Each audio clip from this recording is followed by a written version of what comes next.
Our Wendy's race menu. Check out what's coming up as we follow the race for the championship on TNT and NBC. The night race at Bristol next Saturday. Exciting, huge crowd. I mean, it's Bristol. It's the night race. What more? And if you don't have a ticket, don't worry about it. They don't have any tickets, so watch it here on TNT. Then it's on to Darlington for the Southern 500, the night race at Richmond, and back to New Hampshire. That's what's coming up on the Wendy's race menu.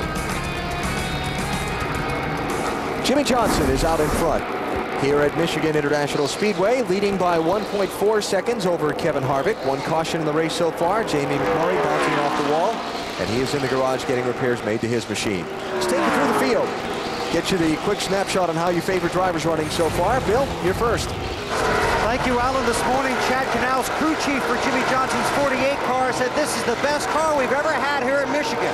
I said, this is only the 4th time you've ever raced here. He said, this is still the best car, and that should mean something to you here today. Jimmy Johnson up front, Marty. Bill, Kevin Harvick started in 11th. He's up to the 2nd position. 2 tires on that last stop helped him get up to 2nd. This is the car that won Indianapolis. And immediately when this run began, Kevin started searching for a line. He's found it, and that's where he likes to run. Ryan Newman behind him in 3rd. Started 2nd today. 2 tires as well on his last stop. Too tight to start off with this run for Ryan, but now the car is coming to him a little bit more. Robbie Gordon behind him, won last week at Watkins Glen. Also 2 tires. A little bit loose, Robbie says, but we'll be fine. The gear problem, he still thinks they have the wrong gear. He said, remind me to take it easy going into the corners, Matt. Terry Labonte was fighting a bad push over the course of that first run. They made a significant track bar adjustment and an air pressure adjustment to help that race car. He has 4 fresh tires. Meanwhile, Jason Leffler just got past. He dropped back to 6th. His car was free early on, then it was tight. 2 tires, Bill. Tony Stewart was tight when he came in, so they gave him 4 tires, made a small adjustment in the chassis. Now he's moving forward. Good run yesterday, strong run for Tony here early. Snyder. Bill, guess what? Michael Waltrip's running the high line. Started 13th today, and he's using that high line as Jimmy Spencer shoots around him. Car just a little bit too tight for Michael right now, and they think it will get tighter the longer they run as he battles with Greg Biffle on the track in the 10th position. Now the 9th position for Michael Waltrip. See Jimmy Spencer there moving through to pick up a couple of spots. So Spencer to 8th, Greg Biffle to 9th. And now it looks like Michael will be shuffled back to the 10th position. How about Sterling Marlin coming through here right with the 18, Dave? Well, Sterling Marlin in the 40 car that got the splutter fixed, Benny, and it was happening off the corner and down the straightaway. Of course, they've got it all done now, taking on no changes that last time, so it's quite good. 7th car of Jimmy Spencer, 11th now, right sides only for him, and no changes on that as well. Matt? Greg Biffle in the middle there between the 7 and the 15. He's climbed all the way up to 9th. He was fighting an extremely tight race car on that first run. They made a 2-tire change, a wedge adjustment, and air pressure. It has helped. He's on the move. Pretty good little race for position here as Sterling Marlin's caught the back of this group. Marlin in 11th, working on 10th and 9th all at the same time. When I talked to Leland McCall this morning about their engine problems and their miss, he also told me that it's the same car they used in June with exactly the same setup, and it shows. Led 66 laps of that race in June and started back in 30th that day. So sort of a mirror image here, charging to the front in the early laps. See if he's able to spend some time out in front later in the race. Marlin with 4 top 6 finishes in the last 5 Michigan races. And a steady march into the top 10. Sterling Marlin was able to get Dodge's first victory when they came back into the NASCAR Winter Cup here to Michigan Speedway a couple of years ago.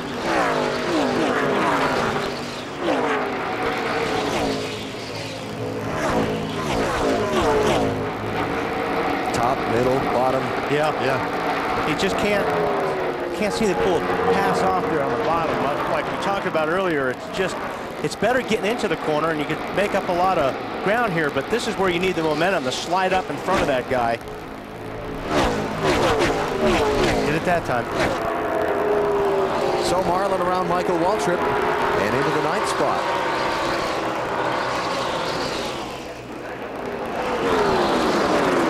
Talk about Kurt Busch for just a second. Started the race in 20th position.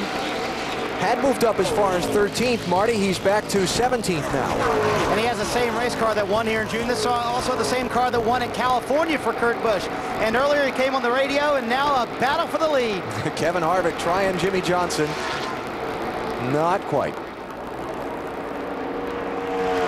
There again, you know, when you're on the bottom of the racetrack and come off the corner, that front tire just slides across the racetrack so much you can't stay in the gas, especially with that car on the outside of you. Okay, so we were saying about the 97 there, Marty. Yeah, Alan, he's fallen back just a little bit. And a moment ago, this is what Kurt had on the radio to say about his car. We're just extremely tight. Never been tighter in my world on the exit. I don't know why. We did not fix this thing. It is so tight on the exit. Can't stand it. Yes. All right, Jimmy. That was the concern, because in happy hour, guys, yesterday they were very tight. Jimmy Finning thought he had the car fixed. And the way they won the race here in June is they adjusted on it throughout the day. They weren't very good until about 3/4 of the way through the race. And Jimmy said, I have so much adjustability in the car, I'm very confident about being able to fix whatever the problem is that Kurt might have today. Jeff Gordon is off the pace. And you see that big thing missing. Yeah. Yep. I talked with Jeff Gordon on Friday. Got it back. Piece of shit thing. Was it the same deal, hitting the steering wheel, the kill switch on the wheel? All clear. Some sort of ignition hiccup there that's playing itself out in the race. Oh, that is strange. I mean, Jeff Gordon's car we showed you did not stall when they said, gentlemen, start your engine, started down pit road, it stalled. They said he got it back, and that time coming off turn 4, once again it stalled. But they have some kind of a short or something that's shutting the car off. We'll follow up further from Jeff Gordon's pit, but for now he's back up to speed. Jimmy Johnson out in front here in Michigan. You're watching NASCAR on TNT.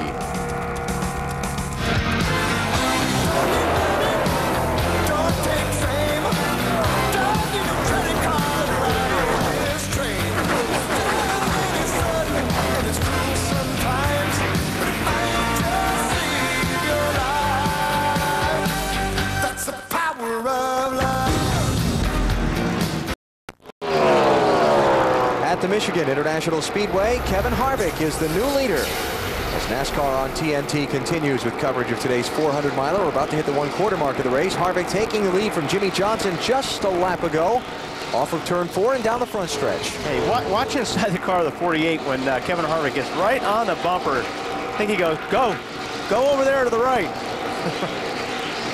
I've had enough. I've had enough. That's what he did. So Kevin Harvick, the 4th driver to lead this race, trying to back up his Indianapolis victory with another one a couple of weeks later here at Michigan. Now Jeff Gordon has fallen back. We saw him off the pace a minute ago. He's climbed a couple of the lost positions back. He's in 26 now, Dave. What are they saying? Well, Alan, you heard he wasn't very happy about something on his race car, and that was, according to the crew, the kill switch. It keeps turning off on him, and you know, they don't quite know why. I checked with Randy Dorton, the guy who builds those motors for Hendrick Motorsports, and I said, can you take that away? Can you, you know, get around the kill switch at all? He said, you really can, and you got to have it. It's required by NASCAR. So they're talking about that switch on the steering wheel that driver's supposed to use in case the throttle gets stuck. And Tony Stewart going by Newman to take over 3rd spot. And Wally, you and I have been checking out this monitor the last few laps. Stewart is the fastest car on the speedway right now. Yeah, he certainly is. I talked to Greg Zipadelli this morning, and he was pretty confident. He had a very good race car this morning, and he said that they were going to go to the front. And that car's not too bad. The 40 of Sterling Marlin goes by Terry Labonte and takes over the 6th position. So Marlin continuing his steady march to the front after starting in the back because of an engine change. So Tony Stewart's moving up. Sterling Marlin's moving up. Jeff Gordon's trying to regain some lost ground.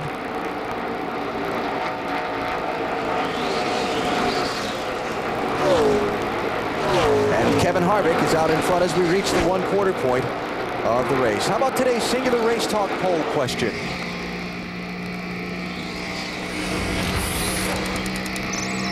Your opinion on races decided on pit strategy and track position. Been a lot of talk about that in the garage, in the grandstands here over these last couple of weeks.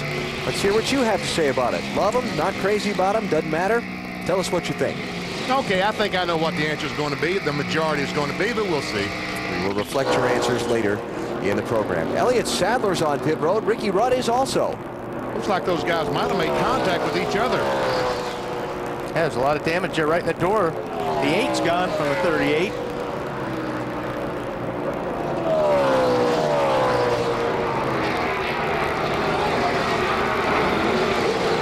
All right, let's find out what happened to Elliott Sadler. There he is. Just as we figured.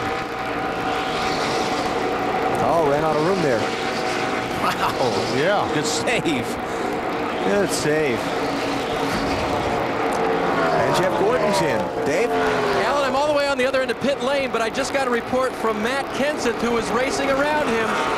He claims that they're dumping oil all over the place, so I don't know what you can see from up there. We'll follow up with a report. Well, we'll see when he pulls away, maybe.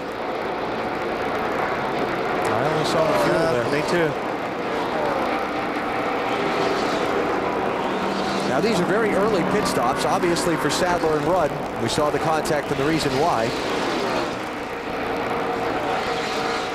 And for Jeff Gordon, that's going to drop him a lap down to the race leader, Kevin Harvick.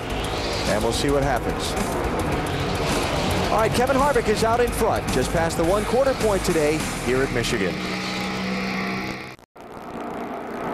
Back at Michigan under caution, a piece of metal off of one of the cars, probably from the Elliott Sadler-Ricky Rudd confrontation, has brought out the yellow flag and brought out the cleanup trucks. We're getting set now for pit stops as the field comes to the opening of pit road. Boy, Jeff Gordon be a lap down. Yep. Elliott, well, to be on, probably wound up on the camera to lead lap when they get back to green. So, will we see any two-tire stops here? It's been about 40 laps since they last came in. Just about 40. My guess is 4 for everybody. Marty. Leader Kevin Harvick will make his way to his pit stall. Very smooth stop for Kevin. The car that car's actually perfect, but what they're going to do is a pound into the right rear to start the car a little bit loose. Bill? The 48 car of Jimmy Johnson is tight. They talked about 2, decided to take on 4 tires, make a chassis adjustment to try and make him a little bit better. Tony Stewart also getting 4 tires, weaves his way out of traffic. He heads out following the 29. Johnson still sitting here. Long stop on the left front on the 48. Dave? Alan, the 40 car of Sterling Marlin came in just a little bit tight for Sterling. They took a half a pound of air out of the right front tire to try to fix that situation. I didn't see anybody get 2 tires looking up and down pit road, so it looks like everybody indeed got 4. And Kevin Harvick held serve on the pit stops and led Tony Stewart to the exit of pit road. Under caution, just past the 1/4 point of the race, you're watching NASCAR on TNT.